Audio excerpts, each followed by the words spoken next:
o contrato é a célula menor, mas é a célula mais ampla da economia mundial. Nós aferimos o pulsar da economia de um país pelo número de contratações. Quem mais contrata, certamente terá uma economia mais dinâmica. Embora isto seja tão elementar, por vezes nós nos esqueçamos. E não importa hoje se o contrato está numa peça de papel, hoje mais rara, ou se está num pendrive, ou se está na nuvem, mas o contrato está. O contrato está aí.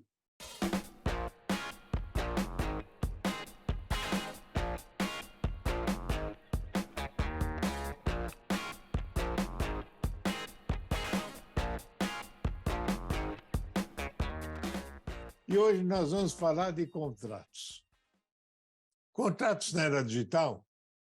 Sim.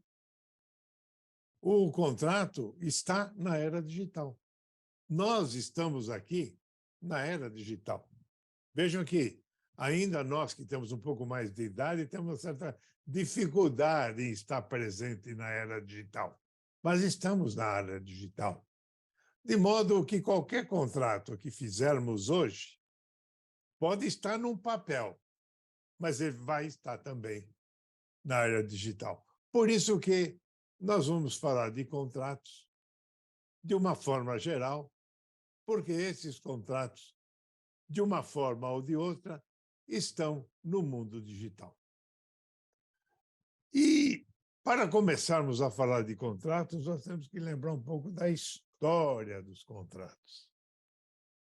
O contrato é a célula menor da economia. Milhares, milhões de contratos são feitos todo dia. Agora mesmo, no mundo, nós não podemos aquilatar quantos milhares de contratos estão sendo feitos. Até o contrato simples de chegar numa antiga banca de jornal, para quem ainda tem, comprar uma revista, um jornal para quem ainda lê no papel. É um contrato de compra e venda. E o contrato ele está na categoria de negócios jurídicos. Vamos um pouquinho para a história. A intenção no negócio jurídico é gerar efeitos jurídicos. Essa é a noção de contrato. Essa é a noção de negócio jurídico. O negócio jurídico é uma manifestação de vontade. Se for num contrato, duas ou mais vontades. Mas nós temos contratos, na verdade, nós temos negócios jurídicos com uma só vontade. E não podemos ter mais de uma, como no testamento. O testamento é um negócio jurídico, ele busca efeitos jurídicos após a morte, apenas com a vontade do testador. A terminologia negócio jurídico não estava presente no Código de 16, no Código de Claude Bevilacqua. Bevilacqua já tinha como exemplos os códigos civis da França, de 1804, e da Alemanha, de 1900. O nosso Código de Bevilacqua é de 1916, quando foi promulgado, entrou em vigor no ano seguinte. E no artigo 81 do Código Civil de 16, havia uma definição de ato lícito, que era uma definição de negócio jurídico que Bevilacqua, por receio de não entendimento da sociedade, preferiu não utilizar. Então, diz o artigo 81 do velho Código, todo ato lícito que tenha por fim imediato adquirir, resguardar, transferir, modificar ou extinguir direitos se denomina ato jurídico. Vocês transformem aí, se denomina ato jurídico em negócio jurídico, e nós teremos uma definição perfeita de negócio jurídico. E a distinção que nós temos hoje de atos, fatos e negócios jurídicos, que está no Código de 2002, não mais se preocupa com o ato jurídico. No Código atual, nós temos a disciplina dessa matéria nos artigos 104 seguintes.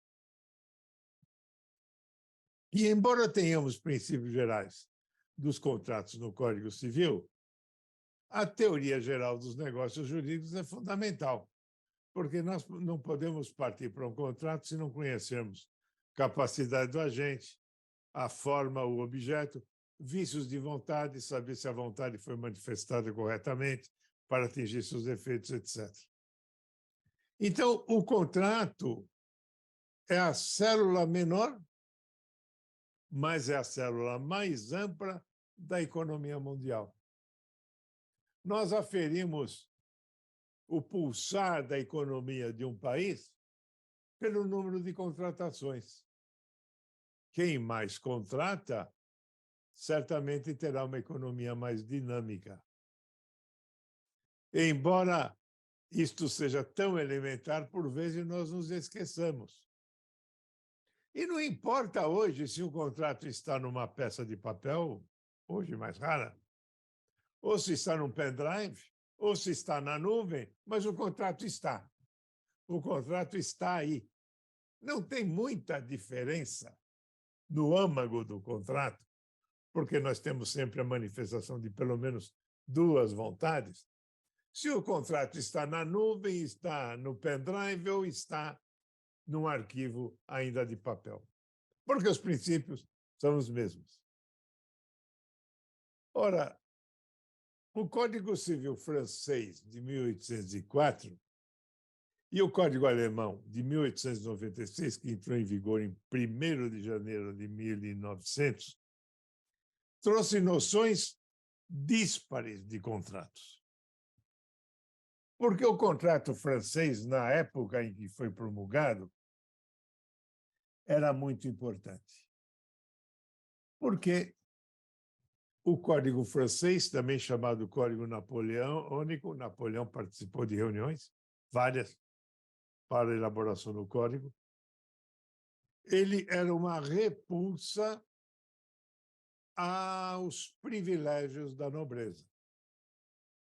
E qual foi a primeira grande conquista da Revolução Francesa?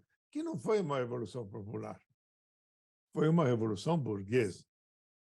A primeira grande conquista da Revolução Francesa foi fazer com que, pelo contrato, se pudesse adquirir a propriedade imóvel. Porque antes os privilégios da nobreza só atribuíam aos barões, condes, marqueses e etc. a propriedade da terra, que, em síntese, era do rei. Ora, nesta repulsa, o Código francês, que se não foi o primeiro, foi o que teve maior dimensão no mundo ocidental por causa da cultura francesa, ele transformou o contrato num instrumento de propriedade. Por que estou dizendo isso? Porque há uma grande diferença entre o contrato no direito francês, até hoje, como ali está, o Código francês continua em vigor, com muitas alterações, mas está em vigor. E o Código alemão também em vigor, com muitas alterações. Só que, no Código francês, o simples contrato transferia a propriedade imóvel. E o registro imobiliário que existia era apenas confirmatório, declaratório de que já havia uma transferência de propriedade. O Código alemão, que falou pela primeira vez de negócio jurídico, traz um contrato abstrato, ou seja, para que se pudesse constituir a propriedade imóvel, havia necessidade de um registro imobiliário. Então, a diferença fundamental, existem outras, mas a diferença fundamental do Código francês para o Código alemão, e nós temos quase 100 anos de diferença entre um e outro, é que o direito alemão criou, de forma definitiva, o registro imobiliário, que hoje também está todo informatizado. Hoje nós temos o e-commerce, nós temos uma lei que disciplina o registro eletrônico e cada vez menos vamos precisar do papel. Nós vamos precisar dos computadores, das séries de estratagema dos computadores. Mas O registro de imóveis, que era conhecido já no direito alemão, foi transplantado para o Brasil por Clóvis Bevilacqua. Então, nós temos um contrato muito mais semelhante ao contrato alemão, porque o contrato de compra e venda de imóveis ele só vale como transferência da propriedade mediante o registro de imóveis. Antes disso, não temos uma propriedade imóvel. E a sociedade brasileira, que pertence à família do direito romano germânico, portanto, do direito escrito, do direito com a lei escrita. Não vou entrar nos detalhes agora das outras famílias, a família do direito inglês, direito americano, não é essa a nossa destinação hoje. Mas é importante termos em conta que esse contrato que nós fazemos hoje, ele nos vem da história antiga. No direito romano, o latim tinha a palavra contractus. Contractus, com o conhecimento, com a conversa. Contractus, contrato. Ou a convention, convenire, vir junto. Contractus, unir, contrair. E pactus. Então, o direito romano falava em contrato, convention, pacto. Nós podemos falar hoje de contrato, convenção e pacto, como sinônimos, podemos. E isto é perfeitamente acessível. Convenção é um termo mais genérico, não é? Mas também pode ser usado como substitutivo do contrato. E pacto fica mais utilizado para convenções acessórias. Nós usamos pacto, mas são mais comuns falarmos, por exemplo, em pacto adjeto à compra e venda. Pacto adjeto a algum outro contrato. Mas vejam que essa é a terminologia romana que nos chegou até hoje. Porque no direito romano, convenção e pacto eram sinônimos. O direito romano não conhecia a categoria geral dos contratos. Aliás, o direito romano, avançadíssimo, ele não tinha teoria geral. Então, os contratos eram um setor estanque, a responsabilidade de indenização também, e o direito romano, mesmo nesta evolução, ele era muito mais avançado que os direitos bárbaros, tanto que ele dominou a Europa toda até chegar aos nossos códigos.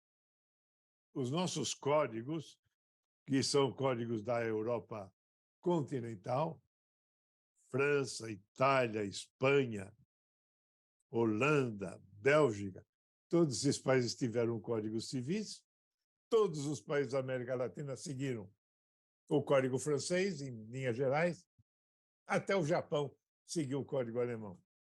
Mas isso fica para a cultura geral.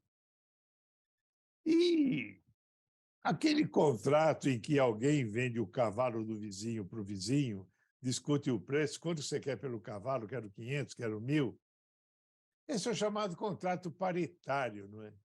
As partes quase que em igualdade de condições, discutem as cláusulas. É paritário porque tem um equilíbrio entre as partes. Alguém anuncia um automóvel para vender, alguém interessado vai comprar o automóvel usado, vão discutir preço. Mas é claro que a sociedade foi ganhando massa populacional, e esse contrato livremente discutido, eu pago 500, te dou 600, vamos fazer por 550. Esse contrato ainda existe, sim, mas está numa partícula muito pequena da sociedade. Porque eu contrato energia elétrica para servir a minha residência, ao meu negócio. Eu não posso discutir o contrato de fornecimento de energia. Ou eu aceito e mando ligar a energia, ou eu não aceito e fico sem energia. Assim o contrato de gás e tantos outros. Mas eu fui para o máximo, o contrato de adesão com serviços públicos. Mas o contrato de massa ganhou uma dimensão absoluta na sociedade. Eu quero comprar um bem por via informática no Mercado Livre ou na Amazon. Entro lá, quero comprar um determinado objeto, ali eu terei as condições e o preço, eu não posso pedir à Amazon, ao Mercado Livre ou a qualquer outra, tem muitas falindo por aí, né? Ou a qualquer outra, redução do preço. Eu quero pagar a prazo? Quero. Vamos ver se eles autorizam o pagamento a prazo. Pode autorizar ou não. Este contrato só me dá uma alternativa: aceitar como ele está ou não. E como é que eu fecho esse contrato? Como é que eu concluo esse contrato? Estamos na idade digital, na era digital. Aliás, o texto dessa palestra é contrato na era digital, mas, na verdade, poderia ser muito bem contrato através da história. Eu escolho aquilo que eu quero comprar na Amazon, no Mercado Livre e outra empresa, aceito as condições e o que eu faço? Vou no meu computador e coloco Enter. Aceitei o contrato. Já temos um contrato de compra e venda, onde vai haver prazo de entrega, prazo de pagamento, etc., etc., etc., eventuais garantias. Este contrato não difere, em tese, de todos os demais contratos. São os negócios de massa. A sociedade hoje é imediatista e consumista. Rareiam os bens duráveis. Então, eu compro um telefone celular e eu sei que ele não vai durar muitos anos. Daqui um período eu vou ter que trocá-lo, porque vão surgir outros e outros. E tenho que acompanhar esses negócios de massa que são regidos no Brasil pelo Código de Defesa do Consumidor, que disciplina todos os contratos, inclusive aqueles que são feitos por via digital. O consumidor é sempre a pessoa mais importante, em tese a mais desprotegida, tanto que é denominado hipossuficiente. Então, o consumidor tem que ter regalias? Regalias não, ele tem que ter garantias, para que não sofra o abuso do prestador de serviços, do fornecedor de serviços, do vendedor. E aí nós caímos em algumas cláusulas ditas abertas do Código Civil. Artigo 421 do Código de 2002. Ali está mencionado que o contrato deve obedecer à sua função social. Aí está, então, a função social do contrato. Não importa onde ele esteja, na nuvem, no pendrive, no arquivo de alguma empresa, ou comigo, no papel, no meu arquivo pessoal, ele tem que cumprir a função social, qualquer que seja o contrato. E me recordo que, quando eu lecionava as faculdades, no alvorecer deste século, quando entra em vigor o Código de 2002, os alunos já me perguntavam: mas, professor, o que é função social do contrato? Nas aulas. Eu dei aula há muitos anos. Já faz tempo que parei, não é? Chega uma fase da nossa vida que nós temos que mudar o nosso esquema, mesmo porque a idade vai avançando. Mas os meus alunos, de vez em quando encontro vários deles, voltamos a conversar sobre as aulas, me perguntavam: professor, o que é função social do contrato? Eu dizia: eu não sei, mas me traga um contrato, me traga um problema que o cliente lhes trouxe, e nós vamos ver se esse contrato, ou se todas as cláusulas do contrato cumprem sua função social. No Código de Defesa do Consumidor, nós temos disciplina da função social. Mas, no contrato em geral, eu tenho que ver se o contrato e se suas cláusulas cumprem uma função social no aqui e no agora. Porque um contrato de venda de gado, há 20 anos atrás, não é o mesmo contrato de venda de gado hoje. Há diferenças. Hoje o agronegócio mudou totalmente a forma de contratação, mas os contratos estão aí. Então, nós temos que ver a função social dentro do contexto histórico.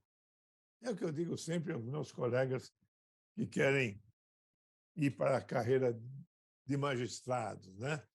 O juiz tem que ser uma pessoa do seu tempo. Para julgar, ele não pode se valer de valores do passado, embora o passado indique sempre uma solução, e nem tentar adivinhar o futuro. Ele tem que decidir aquilo que é adequado no aqui e no agora, no seu momento histórico. E o jurista, para estar atualizado, ele precisa ser um homem do seu tempo para conhecer seu bairro, sua cidade, seu país e o mundo. E o mundo evolui. A família, por exemplo, de hoje, tem muito pouco a ver com a família não de 100 anos atrás, não, de 10 anos atrás.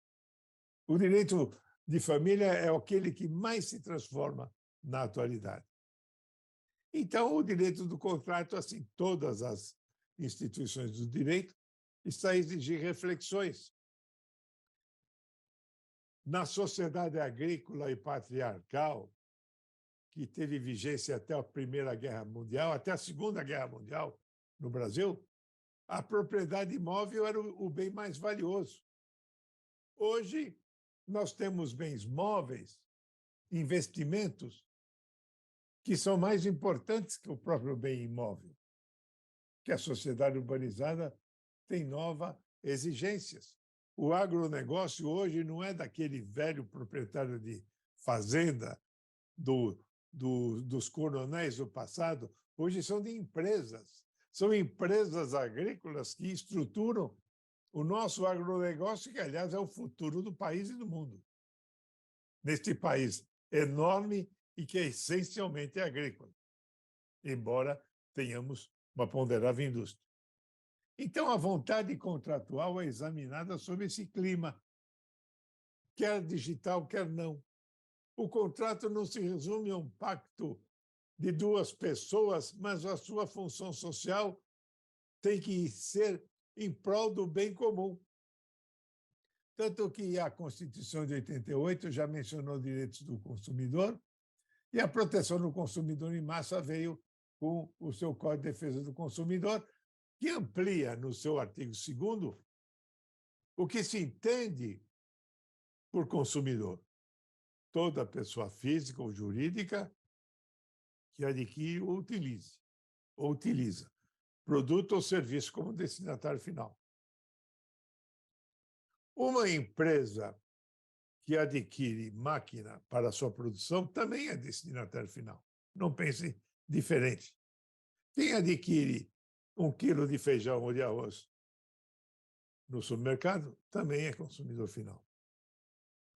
Quem adquire insumos para a sua produção não será consumidor final. Mas deixemos isso para quem estudar especificamente Código de Consumo. Então, o que aconteceu nos princípios gerais do direito contratual? O liberalismo colocou a vontade contratual acima de tudo. Pacta sunt servanda. Nem sempre. Nem sempre os pactos devem ser cumpridos. Distingue-se a liberdade de contratar da liberdade de como contratar. Porque os contratos podem ser infinitos. Depende da necessidade humana. E a função social do contrato do 421, que é repetida na norma programática da chamada Lei da Liberdade Econômica, que é de 2019, é uma norma programática, ou a chamada norma vazia, que dependerá do juiz preencher no momento certo. São as normas a serem preenchidas. Então, não se examinam somente os vícios de vontade, não se examina apenas o controle judicial, e o princípio da força obrigatória dos contratos, que é a base do direito contratual, sem ela nós estaríamos no caos, pode sofrer intervenção, por exceção, quando o contrato não cumpre sua função social. O grande mestre Francesco Messineo, italiano, que tem uma obra magnífica de contratos, ele diz que o contrato é um produto espiritual, sim, porque antes de contratar, as pessoas já sabem o que querem contratar. Antes de comprar, eu já sei o que eu quero comprar. Antes de vender, o vendedor já sabe o que vai vender e assim por diante. Esse é o princípio geral dos contratos, que vincula os contratantes. Em geral, o contrato não pode atingir terceiros. Em geral, em direito, todas as afirmações peremptórias são de risco. Eu posso dar essa regra geral. O contrato não afeta terceiros, mas pode afetar. O contrato faz lei entre as partes, mas pode não fazer, e assim por diante. Porque o direito é uma disciplina sociológica. Sendo uma disciplina sociológica, não é uma norma do ser. Isto é das ciências exatas. Eu fervo a água a 100 graus. No direito, quem mata vai ser condenado, mas pode não ser, depende de uma série de situações. Quem deve um aluguel deve pagar, nem sempre. Há situações em que ele não fica obrigado a pagar. E assim por diante, porque o direito é uma norma do dever ser. E a boa-fé está no nosso artigo 421 do Código Civil, ao lado da função social. Essa boa-fé é uma boa-fé objetiva, ética, geral da sociedade. É um respeito a mais da interpretação dos contratos e não se desvincula do exame social. Coloquialmente, boa-fé é o dever das partes agir de forma correta, eticamente aceita. Essa é a boa-fé objetiva para todos, porque no caso concreto eu posso examinar a boa-fé subjetiva, e se ela não existe, é má-fé. Então, a boa-fé subjetiva pode impedir o cumprimento de um contrato. Então, assim como nós temos essas cláusulas abertas, disse que esse Código de 2002 é um sistema aberto, com cláusulas abertas, como o do 421, como o do 422, que fala do princípio da probidade e boa-fé, e que, no caso concreto, cabe ao juiz. Não ao juiz, cabe ao Poder Judiciário analisar. E existem vários dispositivos no Código que remetem à boa-fé, e a boa-fé pode ser examinada quando existe abuso de direito, a boa-fé é examinada como função interpretativa. Temos 3 funções nítidas de boa-fé no Código. E a função social do contrato deve nortear a elaboração do contrato, a fase pré-contratual, a fase de cumprimento do contrato, e não só isso, a fase pós-contratual. Porque há contratos que deixam resquícios, mesmo depois de cumpridos. Então, nós temos que examinar essa boa-fé antes, durante e depois do contrato. Há contratos específicos que, no próprio contrato, já se imagina que, cumprido o contrato, durante algum tempo, por exemplo, quem vendeu uma padaria não pode se estabelecer com outra padaria dentro de tantos quilômetros daquele que vendeu. Apenas um exemplo mais simples. E quando existe um comportamento contra a boa-fé, normalmente nós temos um comportamento contraditório. A má-fé é a antítese da boa-fé. É o venire contra fato próprio, comportamento contraditório. A parte diz que sim e logo depois diz que não. Isso vocês analisam também na interpretação dos contratos. Contratos digitais. Nós falamos aqui até agora de contratos digitais? Sim, só falamos nisso. Porque o contrato do consumidor pode ser digital, o contrato de compra e venda em qualquer situação pode ser digital, mas a nossa era digital está criando cada vez mais instrumentos que tocam diretamente a forma contratual. Eu não vou entrar em detalhes maiores, mas eu vou lembrar de uma situação que ainda está engatinhando, mas que a doutrina já está se referindo. São os smart contracts. Smart, que vem de inteligente, contratos inteligentes. Smart contracts, palavra inglesa. Usamos a palavra inglesa porque isso acaba sendo generalizado. Ou, se nós quisermos traduzir, smart contracts são contratos inteligentes. Então, hoje nós temos já uma assinatura eletrônica perfeitamente válida. Vocês podem registrar a sua, não é? E assinar inúmeros documentos com assinatura eletrônica. Mas os smart contracts vão além disso. São contratos digitais construídos no computador e armazenados nos chamados blockchain, cadeias em bloco, autoexecutáveis. As empresas terão contratos, certamente serão de adesão, estamos na tradicional. Empresas que vendem milhares de artigos, semelhantes ou não semelhantes. O indivíduo vai fazer uma compra e lhe apresentam um contrato no seu computador, no seu celular, no seu computador. A tendência de utilizar a internet para contratar está se mostrando uma crescente necessidade.